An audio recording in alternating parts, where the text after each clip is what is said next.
Network Entertainment. He powered through at the end and delivered us the Brain Buster, as Michael Cole called it.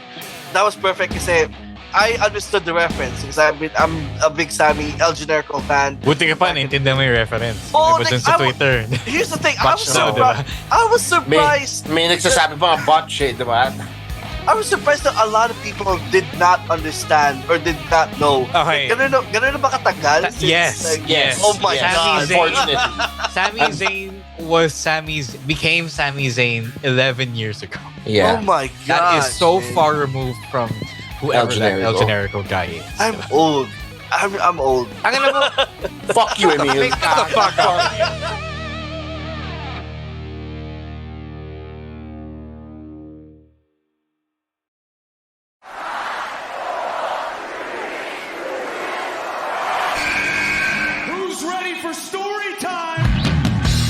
What's going on? This is Xavier Woods, aka Austin Creed. Let me talk to you. Hello, WWE Universe in the Philippines. This is Charlotte. Hey everyone, this is Jeff Cobb. I have to finish the story. We are pretty deadly. Yes, boy. Yes, boy. Run. Bang! The sniper is shooting you down. This is TMDK's Robbie Eagles. Hey, this is the Cosmic Cactus, Paul London. Hello, my name is Ilya Dragunov, the Czar, the NXT champion, and you're listening to... And you're listening to... And you're listening... And you are listening... And you're listening to the Wrestling Podcast. The Wrestling Podcast. The Wrestling Podcast. The Wrestling Podcast. To the Wrestling Podcast. Yeah.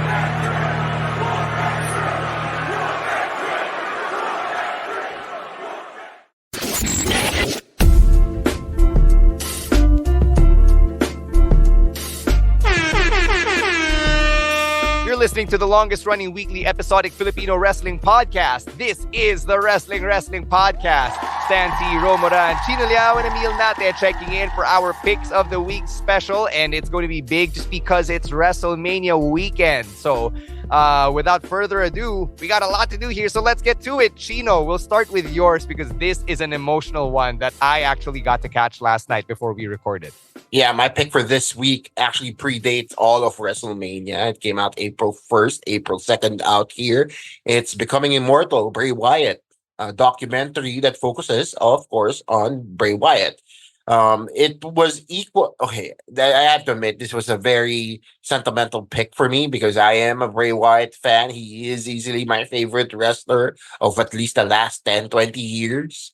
Sama na natin lahat ng sinabi kong favorite wrestlers dun sa conversation na yun. You can fact check me on that, but Bray Wyatt is up there, man. And to see his story be told in such a poignant, inspiring, respectful manner was just very beautiful to watch. Kasi it's so rare for nowadays to have a wrestling biography even not end so tragically, diba? And yes, namatay si Bray Wyatt, diba? But his life, the way it was told, was just, it wasn't marred by any sort of abuse or any sort of like addiction, diba, that is so constantly told in wrestling. Instead, his life was just filled with so much love from the people that were surrounded him. Diba? It's very rare to see. It also gives us an inside look into the man that created characters like The Fiend, like Bray Wyatt, of course, like everybody else. And ang ganda din ng touches of his personality all the way till his last days. Diba? We really got to see Wyndham Rotunda more than Bray Wyatt in this documentary, and how the man behind Bray Wyatt really inspired Bray Wyatt himself, the character that we've come to know and love. Diba? I like how it was told by The Undertaker as well. Yung narration was done by The Undertaker because there was a passing of the torch that happened a while back. So ang ganda din nung moment na yon. I mean, ang dami ko pang pwedeng sabihin about it. I want to write my own review about it, honestly. So yung whole documentary na to was just a really good love letter to the man that was Bray Wyatt, and that is why I'm picking it over anything else that happened in WrestleMania 40. I got to catch it last night with my wife, and she's not very familiar with Bray Wyatt. Like, entering the documentary, she just knew him as the guy on the other side of the Daniel Bryan battle pack that she got for me for the wedding. And then she was like, oh, wow, wrestler pala siya. Oh, wow, third gen pala siya. So she got to learn so much about him. And then it was just so sad, the entire thing for me. Because while it was very wistful and very celebratory of everything that he meant to his family, to the business, to the WWE, parang you could really get a sense of what a big loss this was. What a big loss Bray was. What a big loss Windham was. Na parang, we said it when Bray died in August of last year na he might be the Eddie Guerrero of this generation. And I think watching this documentary, mas lalong na solidify sa akin na I think he is, which is really heartbreaking talaga. The fact na he died younger than Eddie did, the fact na, sabi mo nga, Chino, it had nothing to do with vices, with drugs and all of that, diba? Just made it even more devastating and crushing. Listening to Taylor Rotunda or Bo Dallas or Uncle Howdy, however you want to call him, talk about Wyndham in both the interviews and in the eulogy, tangina, sobrang umiyak ako because of it. Sobrang nakakalungkot talaga how he lionized his fallen brother. And even listening to yung special effects guy ni Bray, si Rob Fee, and even Triple H talk about all the stories they could have told that were left on the table. The little details that Bray had put into the Fiend that symbolized his son Nash, his fiance Jojo, all of his other kids, the new design of the Fiend that they showed in the documentary na hindi nasuot ni Bray because he'd passed away already. Sobrang sayang, nakakalungkot talaga na, we lost him way too soon. And then that teaser at the end for Uncle Howdy, it was a nice way to tie up yung sinabi ni na Taylor and nung special effects guy, si Jason, I forget his name, his last name, na Bray's not gone forever, but the fact that we get to create something that will continue to let his creations be seen by millions worldwide, that lets him live on, and I'm okay with that. So parang, it was such a bittersweet note to end on, and I thought that Becoming Immortal was such a beautiful documentary, a beautiful send-off for the late, great Wyndham Rotunda. So, yun. Again, rest in peace to Bray Wyatt, to Wyndham Rotunda, and thank you, Chino, for putting this in your picks of the week. So, it gave me a reason to watch this documentary. All right, let's move on to the next pick of the week. This one is Rowan's, which was the six-pack ladder match for the undisputed WWE Tag Team Championship. So, sabi ni Rowan, this was the match he was looking forward to the most nung night one because it's the type of match we haven't had in a while. Sabi niya, the last time the tag titles were on the line daw was at, no, it was not at 36, Rowan. It was at 39 last year. Sabi rin niya, it was big because there were 5 other teams looking to take the championships. What I will agree with what Rowan wrote down was that it's like the tag team version of Money in the Bank, where the men's and women's matches were happening simultaneously. Yeah. He loves the decision to finally split the tag team championships because each brand does have a lot of great tag teams. There's a lot of depth in those divisions. And sobrang hassle daw that the unified tag team championships were floating on each brand. He also loves the concept of a multi-person ladder match like this, and he wants it to become a WrestleMania tradition going forward. He likes the winners, A-Town Down Under and Awesome Truth, deserved daw, and he liked that Waller and Theory didn't break up as contrary to what has been teased over the last few weeks. Magandang reward daw for their great performances. And for Awesome Truth, they got to finish their own story because they never won the tag team titles in the past, in 2011 during their initial run. One thing Rowan says he dislikes is when Awesome Truth won the Raw Tag Team Championships because when they celebrated, he forgot na A-Town Down Under already won the SmackDown Tag Team Championships previously. So maybe if this match happens again, maybe change the rules daw. Like the first team to win the titles are eliminated and free to go, while the remaining titles will fight for the final set of belts. Okay. The two falls finish, diba? The SmackDown, it reminded me of a match from years ago, WrestleMania 2000, where it was a triple threat. It was Redacted, Jericho, and Angle. The first fall was for this title. The second fall was for the IC title or European. You can say Chris Benoit, Emile. Come on, you can say. No, I don't want to acknowledge him whatsoever. But yeah, it's kind of the same thing. No, I love this match because it's unique. We haven't seen this type of stipulation before. I was watching it actually on the Disney Plus feed, which for some reason it was only the hard cam. So it was like I'm watching a WWE 2K24 in real life. Kasi di ba ganun, yung sa video game, naka-hardcam lang siya. So parang ganun. And there was a lot of action going on ringside. I never really got to see because I was watching it again on a Disney Plus feed. DIY was really good in this match as well. I feel like sila na yung nagdala despite not winning the titles. They did a lot of spots. Ciampa did that yung move from the top of the ladder. I think it was Pete Dunne, and then Tyler Bate ata, and then Johnny did that the air raid DDT. crash. The air raid crash, and then Johnny did that DDT to Pete Dunne as well. I was actually expecting DIY or Newcastle Republic to at least win one of the titles there, but I'm fine with it. Deserved naman yung two winners. Also agree na at the end of the match, yung Awesome Truth lang yung nag-celebrate instead of the two teams who won the titles. But I will agree with they should have a annual ladder match, even just for maybe an IC title next time. But those matches really sila yung nagdadala ng excitement to open up WrestleMania. So I will agree with that. And this was that match for this WrestleMania. So it was a great ladder match, and finally we got the tag team titles to split again. So we can yun yung isa sa matagal na nating complaints over the past few months na there's so much good tag teams that it's such a shame that there's only one title for all of them to fight for. Yeah, syempre, di makaka-celebrate yung isang team kasi Grayson Waller ended up at the wrong side of a ladder. So I guess that was the gap that you guys are asking for. I don't know about you guys. It made sense to me because they were taken out. Kaya nga, diba? So, I don't know why you guys, diba? Like, how can he celebrate? He just went through a ladder. But anyway, neither here nor there. I appreciated the victories of both teams. I also appreciated the moments that we got. Regeneration X, diba? Doing their thing. Ang ganda din nun. And everybody getting their shine on. Sometimes yung everybody in the pool idea for a match really doesn't end well kasi parang dumadating sa point na nagiging quote-unquote spot fest na lang siya, diba? Oh, hit a move. Oh, another move, diba? All the smarky people complain about it online. But this one was actually very well executed in the sense that everybody got to make everybody else shine. Diba? Like, I appreciated that part more than the actual match itself. And yes, I do agree. A ladder match at WrestleMania really is a good way to wake people up. Diba? You go in 7 hours into each day.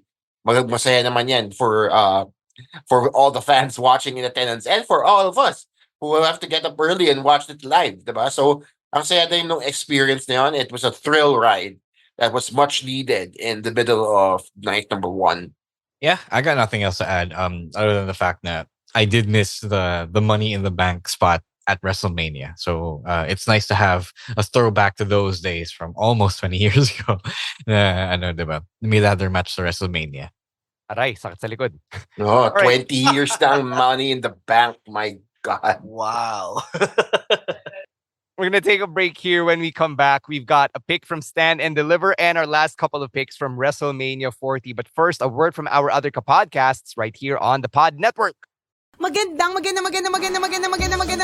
araw para sa mga mas nakakalurky na storya, mas masayang kwentuhan, mas nakakautot sa kaligayahan na chismisan, mga kaabang-abang na storya. Aba, tutok na lagi sa Tambalan Podcast. And we're back with the second half of our picks of the week. Let's go to NXT Stand and Deliver for Ro's pick of the week. I will keep this short. It's Femi defending his championship, North American Championship, against DIJAK and Josh Briggs. Simple lang to. It is big mini men slapping meat. 3 big mini men slapping meat. Everyone played their role well. It was the one of the Kings Road matches of the night. Syempre, DIJAK has his Japanese pedigree in there, his indie pedigree in there, and then nakasunod si Josh Briggs and Femi. Obviously they're all great. Femi is really, really good, as you know, has been mentioned here before. Really one of those things, one of those people na proves the validity and the feasibility of the NIL program ng WWE and ng Performance Center. So this is insanely fun to watch. Everyone played their roles well, was there for every spot, and I can't even hate Obafemi retaining his championship. Yeah, Obafemi reminds me a lot of Ahmed Johnson. A better one, hopefully. Yeah, because for obvious reasons, naturally. But also because former athletes that have made transitions into professional wrestling are rarely ever successful. But with Obafemi, he's proof na tulad nga na sinabi ni Ro, successful yung NIL program, the next in line program ng WWE and the PC. I like this match kasi for all the reasons mentioned, big meaty men slapping meat. What's not to love about it? It's a meat fest. At least we got one here and not on AEW. This was the best match of the Stand and Deliver card, obviously. And DIJAK is just one of the best that they have down there. And it's such a shame na hanggang ngayon di pa siya nanalo ng titles ever since stepping down. I really wish she could go after the NXT Championship with the latest development as well of Ilya possibly moving up na. So he deserves his flowers as well. Josh Briggs did not look lost in this match. I thought he did well in his role as well in this match. Obafemi is just a beast. Like he's not even a year yet into his NXT tenure, and he's already doing a lot of big things. So this is a very this reminds you of old takeovers. Now you always get these bangers out of the way at the start of the show. So up until that point, this was the best match. And we already had a lot of great matches before this. Like it was a lot of WrestleMania week matches where I thought it was good. But this, up until that point, up until WrestleMania, the first night, this was, I think, the best match of the weekend. This is probably the third best match of the weekend for me, other than my pick and the main event. So just amazing. These three really wowed us last Sunday morning. Yeah, took the words right out of my mouth. Literally, because I was about to say this really reminded me of the NXT takeovers of old. So really glad that we got to talk about this one here on Picks of the Week. Let's get to yours, Emil. No. Let's get to mine before we get to yours. WrestleMania Sunday, Bayley versus Io Sky for the WWE Women's Championship. We talked about this nung weekend or WrestleMania reactions episode natin. The Batista story being realized all over again in 2024. I really love this for Bayley. I had a lot of fun calling this match as well, just because it was pretty emotional given everything they'd gone through. And I liked the presentation of it all. Just to peek behind the curtain, see Bayley has been openly campaigning to have Paramore as part of a WrestleMania entrance for years. And because of another scheduling issue, hindi siya nangyari this year. But the fact that she got Simmer by Paramore as the backing track for the video package, yung high package, right before this match, was something that satisfied Bayley already. They were also able to tell a very good story dating back to the creation of Damage Control and how they ultimately turned against her. So it was a fun ride to call. Speaking from someone who worked this match, na-enjoy ko siya because the emotional journey was there, the story beats were there, and I think I'll say this again for Emil's pick, but I'm glad that the women were able to get their representation on WrestleMania through a match like this. Syempre yung Rhea Becky match then and the 6-woman tag, but I think the Bayley versus Io Sky match was the best one among all three women's matches that we got in WrestleMania. Definitely, 100% agree. Big Bayley fan. Glad to see her finally get her flowers, get the respect and the WrestleMania spotlight she deserves. Nakita ko sa Instagram niya na she shouted out Damian Priest and hashtag the Martinezes at Mania. Kasi parehas na Martinez in one form or another, right? So nakakatawa they're lang both yun. legit Martinezes. Is this Damian Priest's last name really Martinez? Okay, yeah. It appears so, yes. Know that. Yung punishment ang di na totoong pangalan. Okay. Kala ko naman pati yung Martinez shoot din eh. Diba? Like, Para but anyway. William at Albert. Sige. Okay. So, I really like this match more than the other women's matches. Honestly, because I am a big Bayley fan, and also because it finally gives her closure dito sa Damage Control storyline. Yeah, this was. I'm glad that they had a better spot than the other women's matches because I said this during our predictions. Parang it's unfair na the other matches are getting more shine in the build up. But in the actual WrestleMania event itself, this was the best women's match for me. I love that the moment that I love in this match was the counter. The first when Bayley tried to hit Io with the roast bat, and what a counter that was. It's not new, but it's not me. Like I was totally surprised by it. Like Io Sky is just one of the best, but I'm glad with the decision as well of Bayley winning because like Rose said, you can't tell the Batista story without putting over Bayley at the end. But I think we're in line with another match here. There's a rematch here coming with these two, and I'm excited for it. Yeah, I already mentioned my thoughts on the whole thing in previous episodes, so go listen to that if you're listening to this first. But I will say again, I will reiterate that Io is one of the elite performers on the roster, and I think that the SmackDown side of the roster, at least, is the most elite women's division in wrestling right now. Just because of how stacked it is. So shame on you to the guy that was shouting at the arena that women can't wrestle because these two will do much more than you ever could, sir.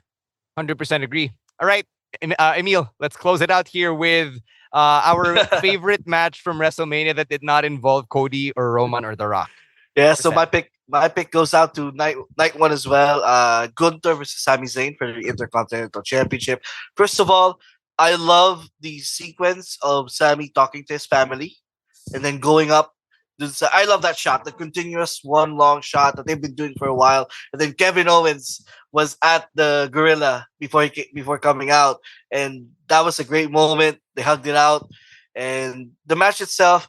I actually saw a tweet from Mikey. I was also thinking the same thing. It was like the match that Owens and Sami had at Takeover Rival, which was all throughout the match. Kevin Owens Gunther was just dominating Sami.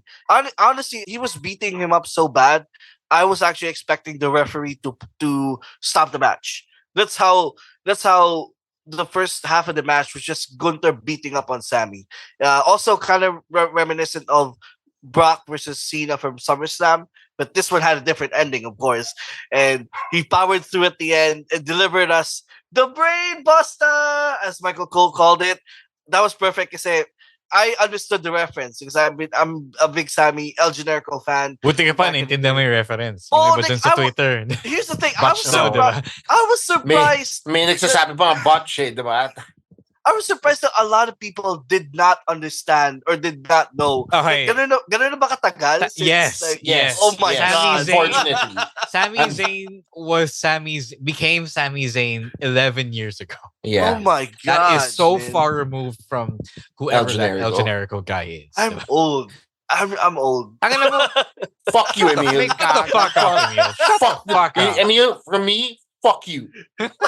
Shut the fuck up. Pero yun na nga, like that thing aside, it was Rocky.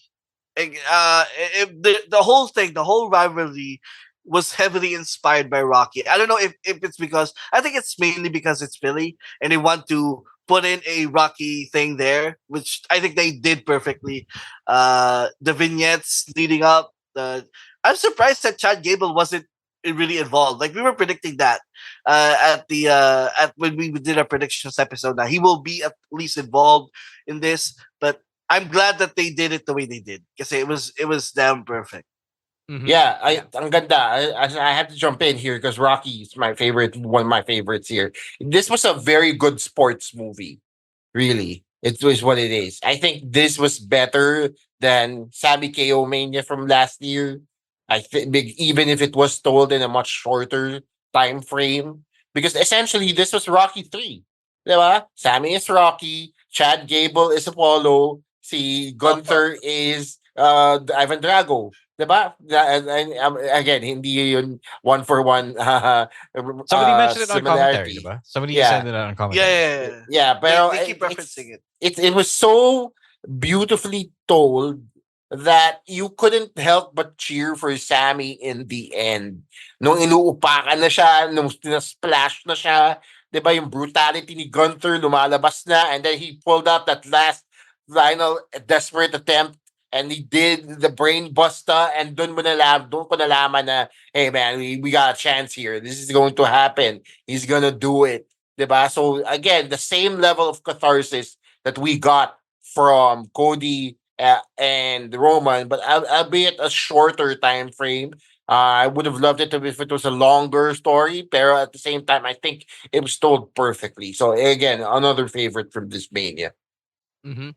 NXT Sami Zayn is back.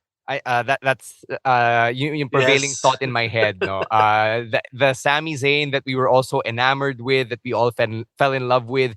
He was making his way back from the moment na people started getting attached to him as an underdog during the Bloodline storyline. But I think this Gunther story for Sami really solidified the return of NXT Sami, and I loved it.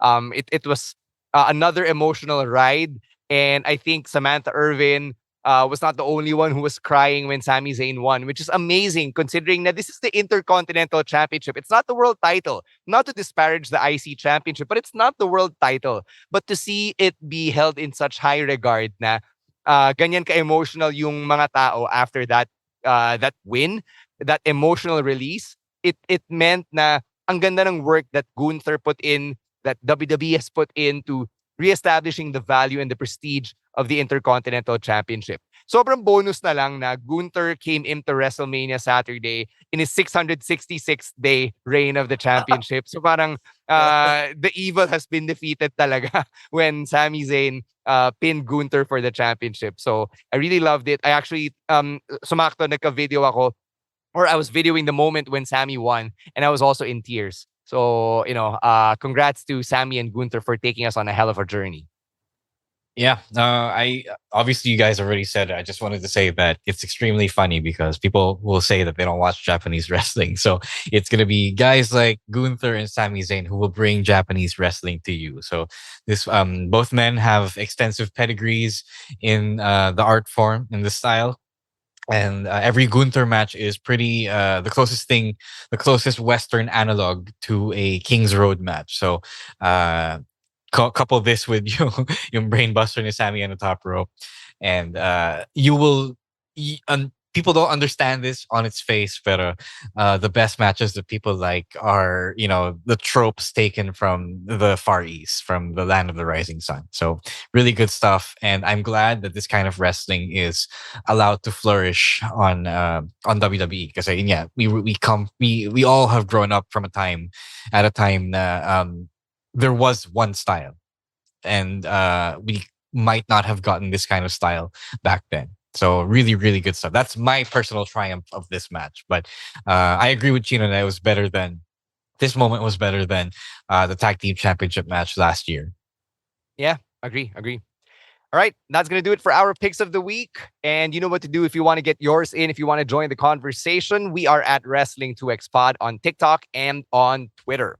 We will see you on Thursday night for our regular live stream, 7 p.m. on Facebook.com/Wrestling Podcast. Pati na rin sa YouTube, same channel, Wrestling Podcast. Don't forget to follow us on social media as well.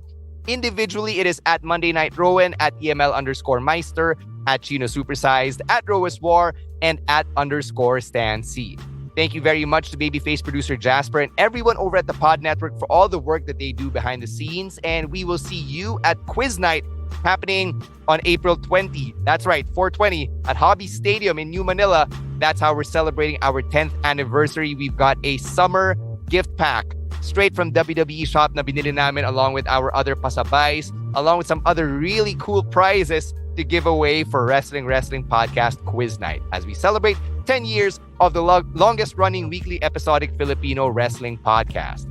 On that note, we got to get out of here. On behalf of my co-hosts, the absent Rowan ASH, as well as Emil Nate, Chino Liao, and Ro Moran, my name is Stan C, ending this episode of the Wrestling Podcast. Stay safe, stay healthy, and don't be a dick. Wrestling Podcast. Out. Later, Outcasts.